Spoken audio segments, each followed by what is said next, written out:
Friedrich Engel. Le rôle du travail dans la transformation du singe en homme. 1876. Le travail, disent les économistes, est la source de toute richesse. Il l'est effectivement. Conjointement avec la nature, qui lui fournit la matière, qu'il transforme en richesse. Mais il est infiniment plus encore. Il est la condition fondamentale première de toute vie humaine, et il est à un point tel que, dans un certain sens, il nous faut dire, le travail a créé l'homme lui-même. Il y a plusieurs centaines de milliers d'années, à une époque encore impossible à déterminer avec certitude de cette période de l'histoire de la Terre, que les géologues appellent l'ère tertiaire, probablement vers la fin, vivait quelque part dans la zone tropicale vraisemblablement sur un vaste continent englouti aujourd'hui dans l'océan Indien une race de singes anthropoïdes qui avait atteint un développement particulièrement élevé. Darwin nous a donné une description approximative de ces singes qui seraient nos ancêtres. Ils étaient entièrement velus, avaient de la barbe et les oreilles pointues et vivaient en bande sur les arbres.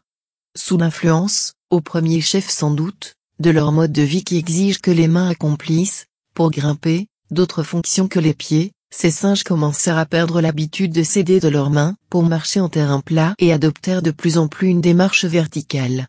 Ainsi était franchi le pas décisif pour le passage du singe à l'homme.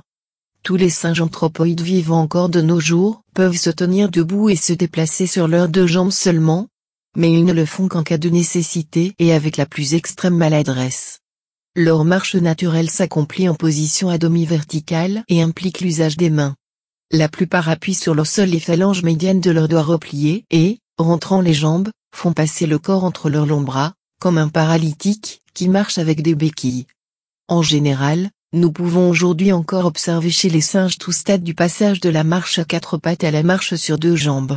Mais chez aucun d'eux cette dernière n'a dépassé le niveau d'un moyen de fortune.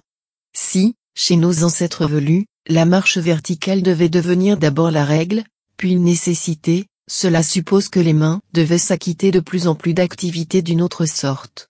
Même chez les singes, il règne déjà une certaine division des fonctions entre les mains et les pieds. Comme nous l'avons déjà dit, la main est utilisée d'une autre façon que le pied pour grimper.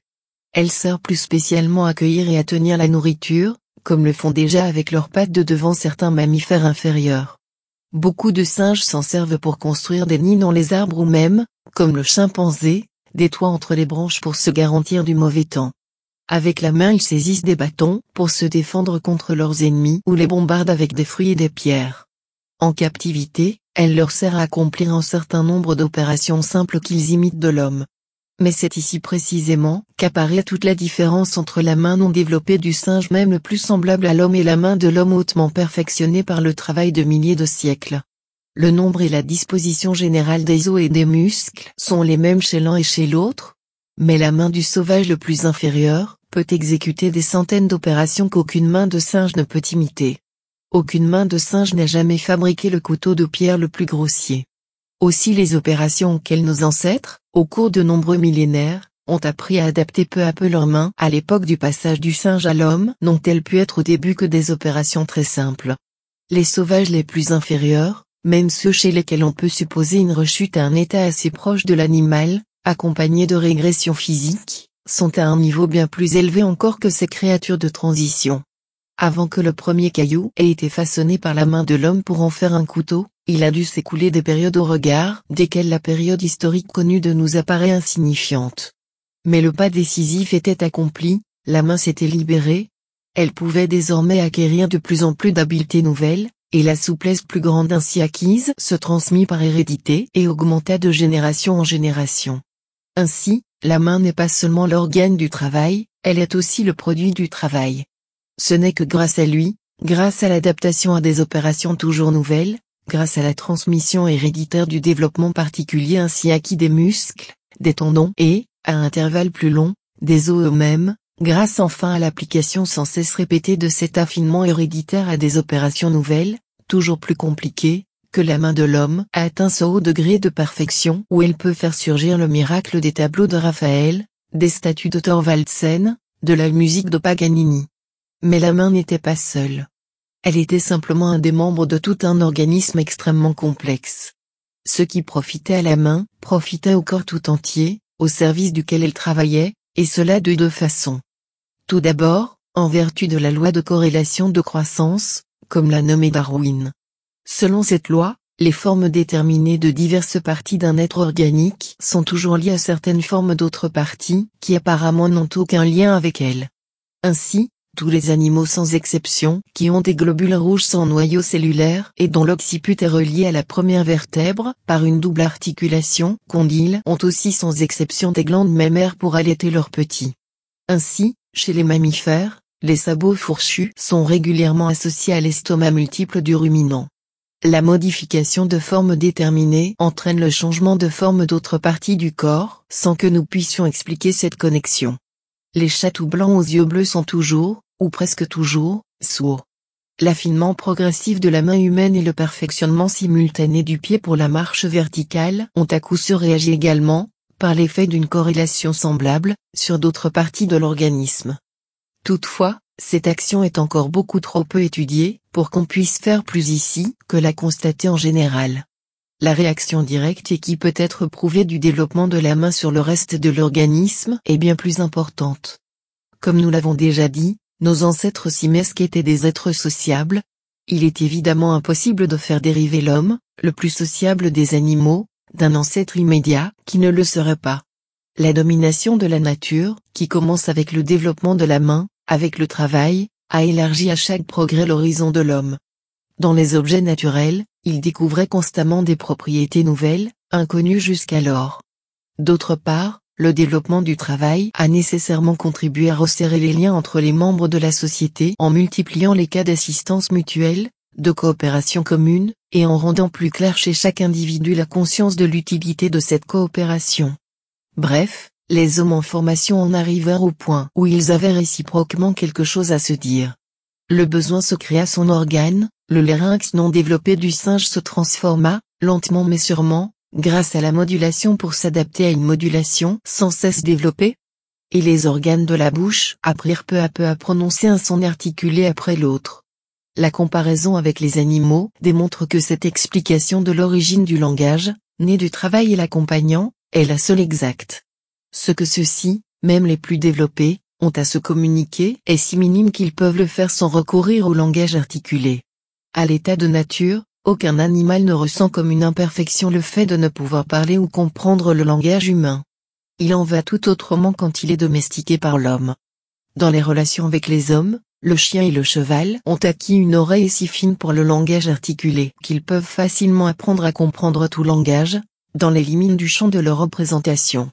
Ils ont gagné en outre la faculté de ressentir par exemple de l'attachement pour les hommes, de la reconnaissance, etc., sentiments qui leur étaient autrefois étrangers, et quiconque a eu beaucoup à faire à ces animaux pourra difficilement échapper à la conviction qu'il y a suffisamment de cas où ils ressentent maintenant le fait de ne pouvoir parler comme une imperfection à laquelle il n'est toutefois plus possible de remédier, étant donné la trop grande spécialisation dans une direction déterminée de leurs organes vocaux. Mais là où l'organe existe, cette incapacité disparaît aussi à l'intérieur de certaines limites. Les organes buccaux des oiseaux sont assurément aussi différents que possible de ceux de l'homme, et pourtant les oiseaux sont les seuls animaux qui apprennent à parler, et c'est l'oiseau à la voix la plus affreuse, le perroquet, qui parle le mieux. Qu'on ne dise pas qu'il ne comprend pas ce qu'il dit. Sans doute répétera-t-il pendant des heures, en jacassant, tout son vocabulaire, par pur plaisir de parler ou d'être dans la société d'hommes. Mais, dans les limites du champ de sa représentation, il peut aussi apprendre à comprendre ce qu'il dit. Apprenez des injures à un perroquet, de sorte qu'il ait quelque idée de leur sens. Un des amusements de prédilection des matelots qui reviennent des régions tropicales. Excitez-le, et vous verrez bien vite qu'il sait utiliser ces injures avec autant de pertinence qu'une marchande de légumes de Berlin. De même lorsqu'il s'agit de mendier des friandises.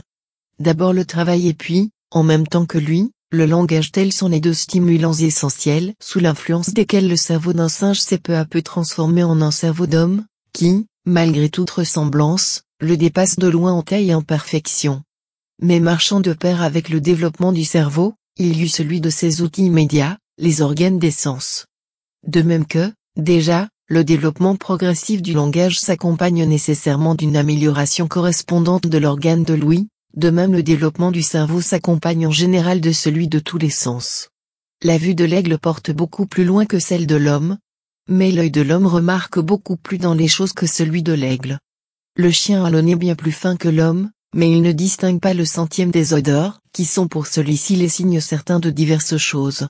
Et le sens du toucher qui, chez le singe, existe à peine dans ses rudiments les plus grossiers, n'a été développé qu'avec la main humaine elle-même, grâce au travail.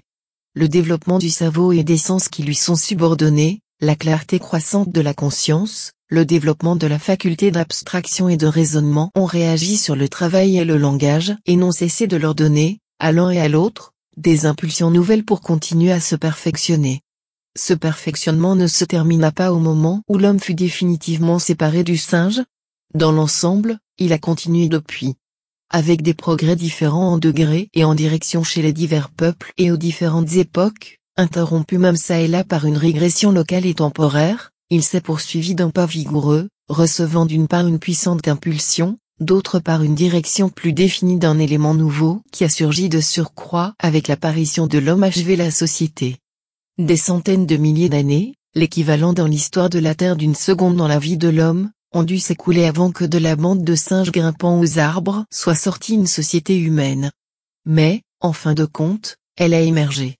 Et que trouvons-nous ici encore comme différence caractéristique entre le troupeau de singes et la société humaine? Le travail. Le troupeau de singes se contentait d'épuiser la nourriture de l'air, qui lui était assignée par la situation géographique ou par la résistance de troupeaux voisins.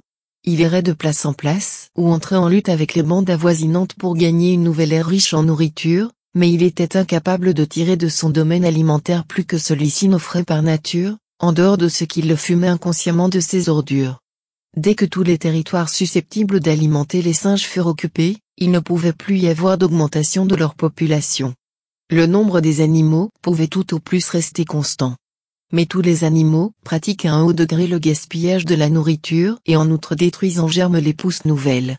Au contraire du chasseur, le loup n'épargne pas la chevrette, qui lui fournira de petits chevreuils l'année suivante.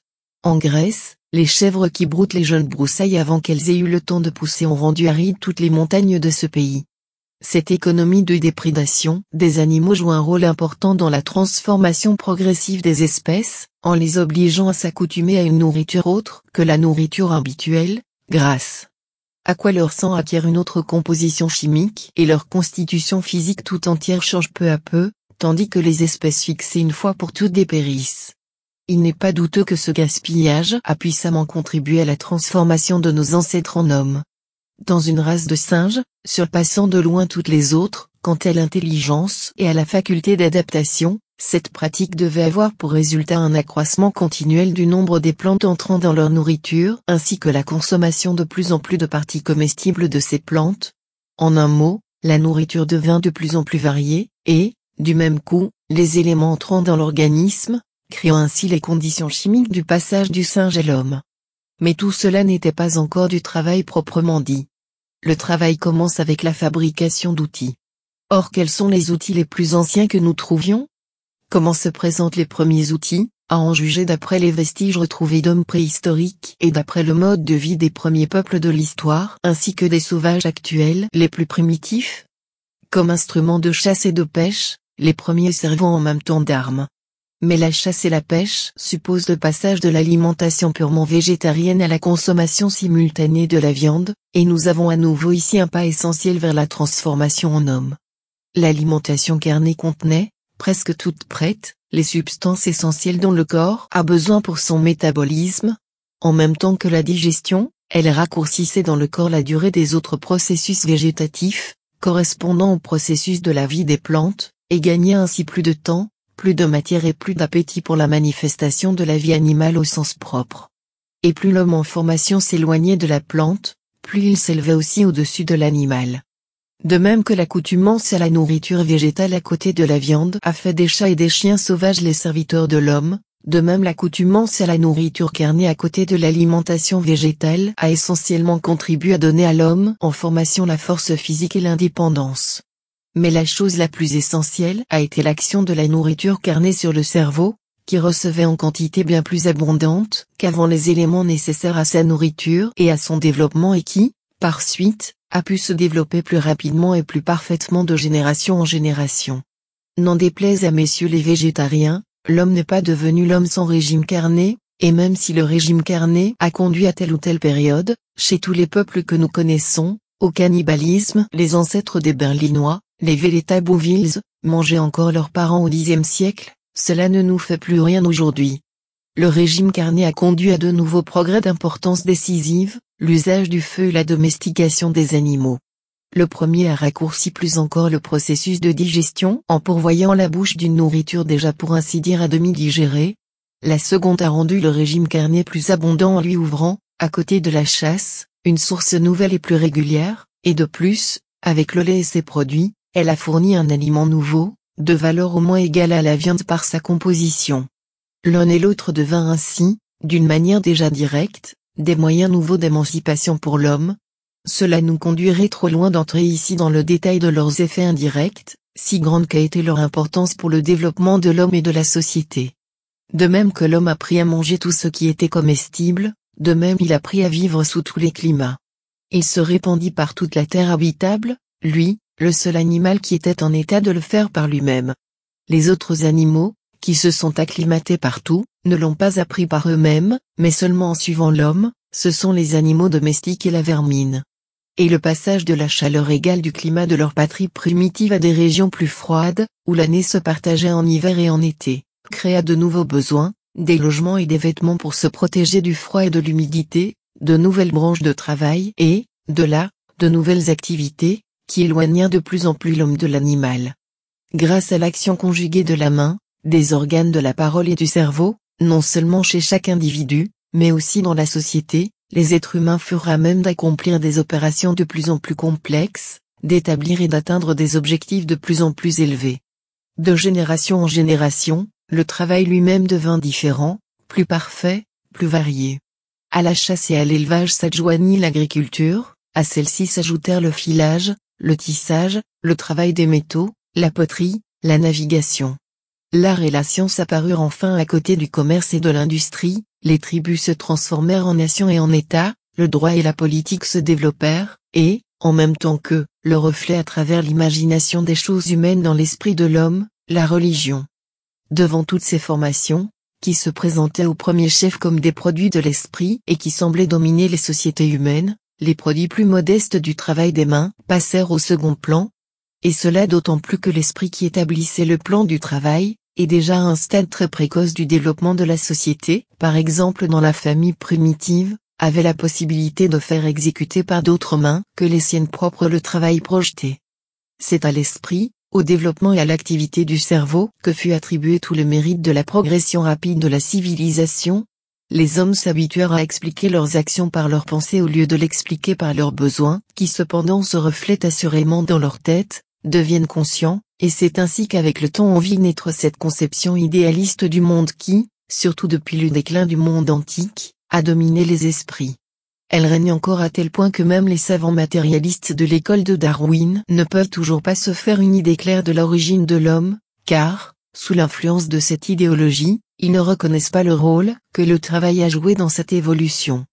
Comme nous l'avons déjà indiqué, les animaux modifient la nature extérieure par leur activité aussi bien que l'homme, bien que dans une mesure moindre, et, comme nous l'avons vu, les modifications qu'ils ont opérées dans leur milieu réagissent à leur tour en les transformant sur leurs auteurs.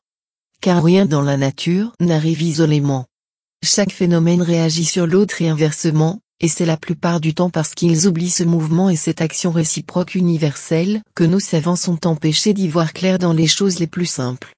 Nous avons vu comment les chèvres mettent obstacle au reboisement de la Grèce. À Sainte-Hélène, les chèvres et les porcs débarqués par les premiers navigateurs à la voile qui y abordèrent ont réussi à extirper presque entièrement l'ancienne flore de l'île et ont préparé le terrain sur lequel purent se propager les plantes amenées ultérieurement par d'autres navigateurs et des colons. Mais lorsque les animaux exercent une action durable sur leur milieu, cela se fait sans qu'ils le veuillent, et c'est, pour ces animaux eux-mêmes, un hasard. Or, plus les hommes s'éloignent de l'animal, plus leur action sur la nature prend le caractère d'une activité préméditée, méthodique, visant des fins déterminées, connues d'avance. L'animal détruit la végétation d'une contrée sans savoir ce qu'il fait. L'homme l'a détruit pour semer dans le sol devenu disponible des céréales ou y planter des arbres et des vignes dont il sait qu'ils lui rapporteront une moisson plusieurs fois supérieure à ce qu'il a semé. Il transfère des plantes utiles et des animaux domestiques d'un pays à l'autre et il modifie ainsi la flore et la faune de continents entiers. Plus encore. Grâce à la sélection artificielle, la main de l'homme transforme les plantes et les animaux au point qu'on ne peut plus les reconnaître. On cherche encore vainement les plantes sauvages dont descendent nos espèces de céréales. On discute encore pour savoir de quel animal sauvage descendent nos chiens, eux-mêmes si différents entre eux, et nos races tout aussi nombreuses de chevaux. D'ailleurs, il va de soi qu'il ne nous vient pas à l'idée de dénier aux animaux la faculté d'agir de façon méthodique, préméditée. Au contraire. Un mode d'action méthodique existe déjà en germe partout où du protoplasme, de l'albumine vivante existe et réagissent, c'est-à-dire exécutent des mouvements déterminés, si simples soient-ils, comme suite à des excitations externes déterminées. Une telle réaction a lieu là où il n'existe même pas encore de cellules, et bien moins encore de cellules nerveuses. La façon dont les plantes insectivores capturent leur proie apparaît également, dans une certaine mesure, méthodique, bien qu'absolument inconsciente. Chez les animaux, la capacité d'agir de façon consciente, méthodique, se développe à mesure que se développe le système nerveux, et, chez les mammifères, elle atteint un niveau déjà élevé. Dans la chasse à courre au renard, telle qu'on la pratique en Angleterre, on peut observer chaque jour avec quelle précision le renard sait mettre à profit sa grande connaissance des lieux pour échapper à ses poursuivants, et combien il connaît et utilise bien tous les avantages de terrain qui interrompent la piste. Chez nos animaux domestiques, que la société des hommes a développé plus encore, on peut observer chaque jour des traits de malice qui se situent tout à fait au même niveau que ceux que nous constatons chez les enfants. Car, de même que l'histoire de l'évolution de l'embryon humain dans le ventre de sa mère ne représente qu'une répétition raccourcie de l'histoire de millions d'années d'évolution physique de nos ancêtres animaux, en commençant par le ver, de même l'évolution mentale de l'enfant est une répétition, seulement plus ramassée encore, de l'évolution intellectuelle de ses ancêtres, du moins des derniers. Cependant, l'ensemble de l'action méthodique de tous les animaux n'a pas réussi à marquer la terre du sceau de leur volonté. Pour cela, il fallait l'homme. Bref, l'animal utilise seulement la nature extérieure et provoque en elle des modifications par sa seule présence. Par les changements qu'il y apporte, l'homme l'amène à servir à ses fins, il la domine. Et c'est en cela que consiste la dernière différence essentielle entre l'homme et le reste des animaux, et cette différence, c'est encore une fois au travail que l'homme la doit. Cependant, ne nous flattons pas trop de nos victoires sur la nature. Elle se venge sur nous de chacune d'elles. Chaque victoire a certes en premier lieu les conséquences que nous avons escomptées, mais en second et en troisième lieu, elle a des effets tout différents, imprévus, qui ne détruisent que trop souvent ses premières conséquences. Les gens qui, en Mésopotamie, en Grèce, en Asie mineure et autres lieux essartaient les forêts pour gagner de la terre arable, étaient loin de s'attendre à jeter par là les bases de l'actuelle désolation de ces pays, en détruisant avec les forêts les centres d'accumulation et de conservation de l'humidité. Les Italiens qui, sur le versant sud des Alpes, saccageaient les forêts de sapins, conservées avec tant de soin sur le versant nord, n'avaient pas idée qu'ils sapaient par là l'élevage de hautes montagnes sur leur territoire. Ils soupçonnaient moins encore que, ce faisant, ils privaient d'eau leurs sources de montagne pendant la plus grande partie de l'année et que celle-ci, à la saison des pluies, allait déverser sur la plaine des torrents d'autant plus furieux. Ceux qui répandirent la pomme de terre en Europe ne savaient pas qu'avec les tubercules farineux ils répandaient aussi la scrofule. Et ainsi les faits nous rappellent à chaque pas que nous ne régnons nullement sur la nature, comme un conquérant règne sur un peuple étranger, comme quelqu'un qui serait en dehors de la nature, mais que nous lui appartenons avec notre chair, notre sang, notre cerveau, que nous sommes dans son sein, et que toute notre domination sur elle réside dans l'avantage que nous avons sur l'ensemble des autres créatures, de connaître ses lois et de pouvoir nous en servir judicieusement. Et en fait, nous apprenons chaque jour à comprendre plus correctement ces lois et à connaître les conséquences plus proches ou plus lointaines de nos interventions dans le cours normal des choses de la nature. Surtout depuis les énormes progrès des sciences de la nature au cours de ce siècle, nous sommes de plus en plus à même de connaître les conséquences naturelles lointaines, tout au moins de nos actions les plus courantes dans le domaine de la production, et, par suite, d'apprendre à les maîtriser. Mais plus il en sera ainsi, plus les hommes non seulement sentiront, mais sauront à nouveau qu'ils ne font qu'un avec la nature et plus deviendra impossible cette idée absurde et contre nature d'une opposition entre l'esprit et la matière, l'homme et la nature, l'âme et le corps, idée qui s'est répandue en Europe depuis le déclin de l'Antiquité classique et qui a connu avec le christianisme son développement le plus élevé. Mais s'il a déjà fallu le travail de millénaires, pour que nous apprenions dans une certaine mesure à calculer les effets naturels lointains de nos actions visant la production, ce fut bien plus difficile encore en ce qui concerne les conséquences sociales lointaines de ces actions. Nous avons fait mention de la pomme de terre et de la propagation de la scrofule qui l'a suivie. Mais qu'est-ce que la scrofule à côté des effets qu'a eu sur les conditions de vie des masses populaires de pays entiers la réduction de la nourriture de la population laborieuse aux seules pommes de terre? Qu'est-elle à côté de la famine qui, à la suite de la maladie de la pomme de terre, s'abattit sur l'Irlande en 1847, conduisit à la tombe 1 million d'Irlandais se nourrissant exclusivement ou presque exclusivement de ces tubercules et en jeta 2 millions au-delà de l'océan? Lorsque les Arabes apprirent à distiller l'alcool, ils n'auraient jamais pu imaginer qu'ils venaient de créer un des principaux instruments avec lesquels on rayerait de la face du monde les populations indigènes de l'Amérique, non encore découvertes. Et, lorsqu'ensuite Christophe Colomb découvrit l'Amérique, il ne savait pas que, ce faisant, il rappelait à la vie l'esclavage depuis longtemps disparu en Europe et jetait les bases de la traite des Noirs. Les hommes qui, au XVIIe et XVIIIe siècle, travaillaient à réaliser la machine à vapeur n'avaient pas idée qu'ils créaient l'instrument qui, plus qu'aucun autre, allait révolutionner les conditions sociales du monde entier, et en particulier de l'Europe, en concentrant les richesses du côté de la minorité et en créant le dénuement du côté de l'immense majorité. La machine à vapeur allait en premier lieu procurer la domination sociale et politique à la bourgeoisie, mais ensuite elle engendrerait entre la bourgeoisie et le prolétariat une lutte de classe qui ne peut se terminer qu'avec la chute de la bourgeoisie et l'abolition de tous les antagonismes de classe. Mais, même dans ce domaine, nous apprenons peu à peu, au prix d'une longue et souvent dure expérience et grâce à la confrontation et à l'étude des matériaux historiques, à élucider les conséquences sociales indirectes et lointaines de notre activité productrice et, de ce fait, la possibilité nous est donnée de dominer et de régler ces conséquences aussi. Mais, pour mener à bien cette réglementation, il faut plus que la seule connaissance. Il faut un bouleversement complet de tout notre mode de production existant, et avec lui, de tout notre régime social actuel. Tous les modes de production existants jusqu'ici n'ont visé qu'à atteindre l'effet utile le plus proche, le plus immédiat du travail. On laissait entièrement de côté les conséquences ultérieures, celles qui n'intervenaient que plus tard, qui n'entraient en jeu que du fait de la répétition et de l'accumulation progressive. La propriété primitive en commun du sol correspondait d'une part à un stade de développement des hommes qui limitait somme toute leur horizon à ce qui était le plus proche, et supposait d'autre part un certain excédent de sol disponible qui laissait une certaine marge pour parer aux conséquences néfastes éventuelles de cette économie absolument primitive.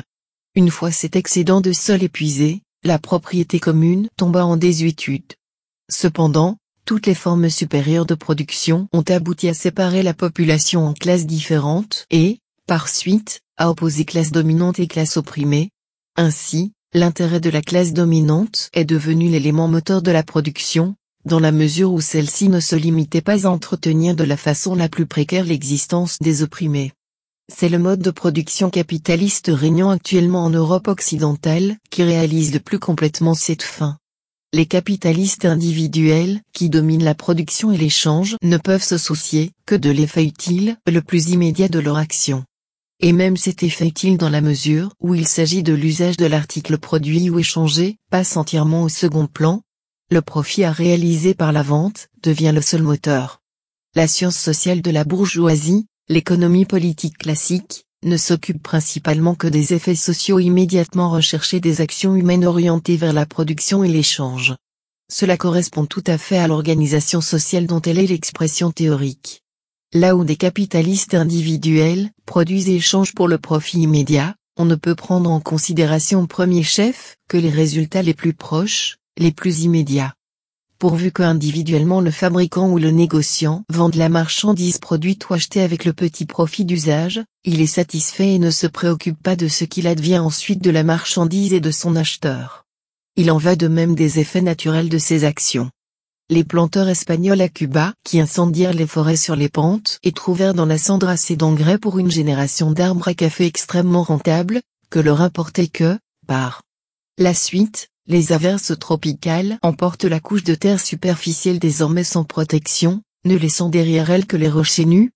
Vis-à-vis de la nature comme de la société, on ne considère principalement, dans le mode de production actuel, que le résultat le plus proche, le plus tangible, Et ensuite on s'étonne encore que les conséquences lointaines des actions visant à ce résultat immédiat soient tout autres, le plus souvent tout à fait opposées, que l'harmonie de l'offre et de la demande se convertissent en son opposé polaire, ainsi que nous le montre le déroulement de chaque cycle industriel décennal, et ainsi que l'Allemagne en a eu un petit avant-goût avec le krach, que la propriété privée reposant sur le travail personnel évolue nécessairement vers l'absence de propriété des travailleurs, tandis que toute possession se concentre de plus en plus entre les mains des non-travailleurs, que, note de l'éditeur, le manuscrit s'interrompt ici.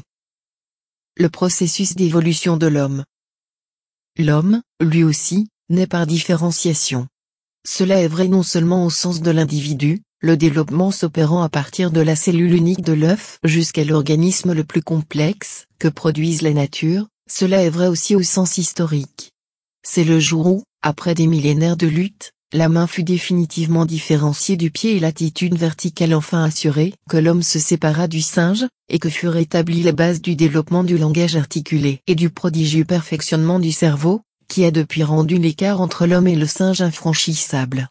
La spécialisation de la main, voilà qui signifie l'outil, et l'outil signifie l'activité spécifiquement humaine, la réaction modificatrice de l'homme sur la nature, sur la production.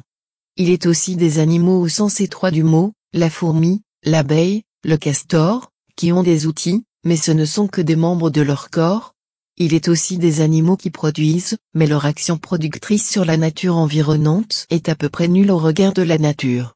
Seul l'homme est parvenu à imprimer son sceau à la nature, non seulement en déplaçant le monde végétal et animal, mais aussi en transformant l'aspect, le climat de son habitat, voire les plantes et les animaux, et cela à un point tel que les conséquences de son activité ne peuvent disparaître qu'avec le dépérissement général de la Terre. S'il est parvenu à ce résultat, c'est d'abord et essentiellement grâce à la main. Même la machine à vapeur, qui est jusqu'ici son outil le plus puissant pour transformer la nature, repose en dernière analyse, parce que c'est un outil, sur la main. Mais la tête a accompagné pas à pas l'évolution de la main. D'abord vint la conscience des conditions requises pour chaque résultat pratique utile et plus tard, comme conséquence, chez les peuples les plus favorisés, l'intelligence des lois naturelles qui conditionnent ces résultats utiles. Et avec la connaissance rapidement grandissante des lois de la nature, les moyens de réagir sur la nature ont grandi aussi. La main, à elle seule, n'aurait jamais réalisé la machine à vapeur si, corrélativement, le cerveau de l'homme ne s'était développé avec la main et à côté d'elle, et en partie grâce à elle. Avec l'homme, nous entrons dans l'histoire. Les animaux aussi ont une histoire, celle de leur descendance et de leur développement progressif jusqu'à leur état actuel. Mais cette histoire, ils ne la font pas, et dans la mesure où ils y participent, c'est sans qu'ils le sachent ni le veuillent. Au rebours, plus les hommes s'éloignent des animaux au sens étroit du mot, plus ils font eux-mêmes, consciemment, leur histoire, plus diminue l'influence des fins prévues, de force incontrôlée sur cette histoire, plus précise devient la correspondance du résultat historique avec le but fixé d'avance. Si cependant nous appliquons ce critérium à l'histoire humaine, même à celle des peuples les plus développés de notre temps, nous trouvons qu'ici encore une disproportion gigantesque subsiste entre les buts fixés d'avance et les résultats obtenus, que les effets inattendus prédominent, que les forces incontrôlées sont beaucoup plus puissantes que celles qui sont mises en œuvre suivant un plan. Il ne peut en être autrement tant que l'activité historique la plus essentielle des hommes, celle qui les a élevés de l'animalité à l'humanité et qui constitue le fondement matériel de tous leurs autres genres d'activité, la production de ce dont ils ont besoin pour vivre, c'est-à-dire aujourd'hui la production sociale, reste soumise au jeu des effets non intentionnels de forces non contrôlées et n'atteint que par exception le but voulu, mais aboutit le plus souvent au résultat contraire. Dans les pays industriels les plus avancés, nous avons dompté les forces de la nature et les avons contraintes au service des hommes. Nous avons ainsi multiplié la production à l'infini, si bien qu'actuellement un enfant produit plus qu'autrefois 100 adultes. Et quelle en est la conséquence ? Surtravail toujours croissant et misère de plus en plus grande des masses, avec, tous les 10 ans, un grand krach. Darwin ne savait pas quelle approche tient de l'humanité, et spécialement de ses concitoyens. Il écrivait quand il démontrait que la libre concurrence, la lutte pour la vie, célébrée par les économistes comme la plus haute conquête de l'histoire, elle est anormale du règne animal. Seule une organisation consciente de la production sociale, dans laquelle production et répartition sont planifiées, peut élever les hommes au-dessus du reste du monde animal. au point de vue social de la même façon que la production en général les a élevés en tant qu'espèces.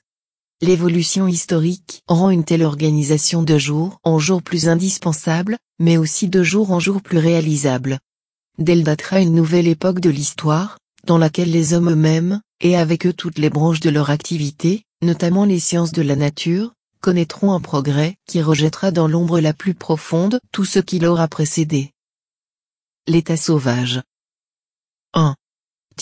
Stade inférieur enfance du genre humain qui, vivant tout au moins en partie dans les arbres, et cela seul explique qu'il se soit maintenu malgré les grands fauves, résidait encore dans ses habitats primitifs, les forêts tropicales ou subtropicales. Des fruits avec ou sans écorce, des racines servaient à sa nourriture. Le résultat principal de cette époque, c'est l'élaboration d'un langage articulé. De tous les peuples dont on a connaissance, durant la période historique, aucun n'appartenait plus à cet état primitif. Bien qu'il ait pu s'étendre sur de nombreux milliers d'années, nous ne pouvons le prouver par des témoignages directs. Cependant, une fois accordé que l'homme descend du règne animal, il devient inévitable d'admettre cette période de transition. 2. Stade moyen. Il commence avec la consommation de poissons aussi bien que de crustacés, de coquillages et autres animaux aquatiques et avec l'usage du feu. Les deux choses vont de pair, car la consommation de poissons n'est rendue pleinement possible que par l'usage du feu. Mais grâce à cette nouvelle alimentation, les hommes s'affranchissent du climat et des lieux. En suivant les fleuves et les côtes, ils ont pu, même à l'état sauvage, se répandre sur la majeure partie de la terre. La diffusion sur tous les continents des outils de pierre grossièrement travaillés et non polis de la première époque de l'âge de la pierre, connue sous le nom de paléolithique et appartenant tous ou pour la plupart à cette période, témoigne de ces migrations. L'occupation de zones nouvelles, aussi bien que l'instinct de découverte et d'invention constamment en éveil et la possession du feu par frottement, ont procuré de nouveaux moyens de subsistance, tels que les racines et les tubercules féculents, cuits dans des cendres chaudes ou dans des fours creusés à même la terre, tels que le gibier aussi, qui, avec l'invention des premières armes, la massue et la lance, devint un appoint occasionnel de nourriture. Il n'y a jamais eu de peuple exclusivement chasseur, comme il figure dans les livres, c'est-à-dire de peuples qui vivent seulement de la chasse, car le produit de la chasse est beaucoup trop aléatoire. Par suite de la précarité persistante des sources d'alimentation, il semble que le cannibalisme apparaît à ce stade pour se maintenir longtemps après. Les Australiens et beaucoup de Polynésiens en sont encore, de nos jours, à ce stade moyen de l'état sauvage. 3. Stade supérieur. Il commence avec l'invention de l'arc et de la flèche, grâce auquel le gibier devint un aliment régulier, et la chasse, une des branches normales du travail. L'arc, la corde et la flèche forment déjà un instrument très complexe, dont l'invention présuppose une expérience prolongée, répétée, et des facultés mentales plus aiguisées, donc aussi la connaissance simultanée d'une foule d'autres inventions. Si nous comparons les peuples qui connaissent bien l'arc et la flèche, mais ne connaissent pas encore la poterie, de laquelle Morgan date le passage à l'état barbare, nous trouvons déjà, de fait, quelques premiers établissements en village, une certaine maîtrise de la production des moyens d'existence, des récipients et des ustensiles de bois, le tissage à la main sans métier avec des fibres d'écorce, des paniers tressés d'écorce ou de jonc, des outils de pierre polie néolithiques. La plupart du temps, le feu et la hache de pierre ont déjà fourni la pierre creusée dans un tronc d'arbre et, dans certaines régions, des poutres et des planches pour la construction d'habitations. Nous trouvons par exemple tous ces progrès chez les Indiens du nord-ouest de l'Amérique, qui connaissent bien l'arc et la flèche, mais non la poterie. L'arc et la flèche ont été, pour l'état sauvage, ce qu'est l'épée de fer pour l'âge barbare et l'arme à feu pour la civilisation,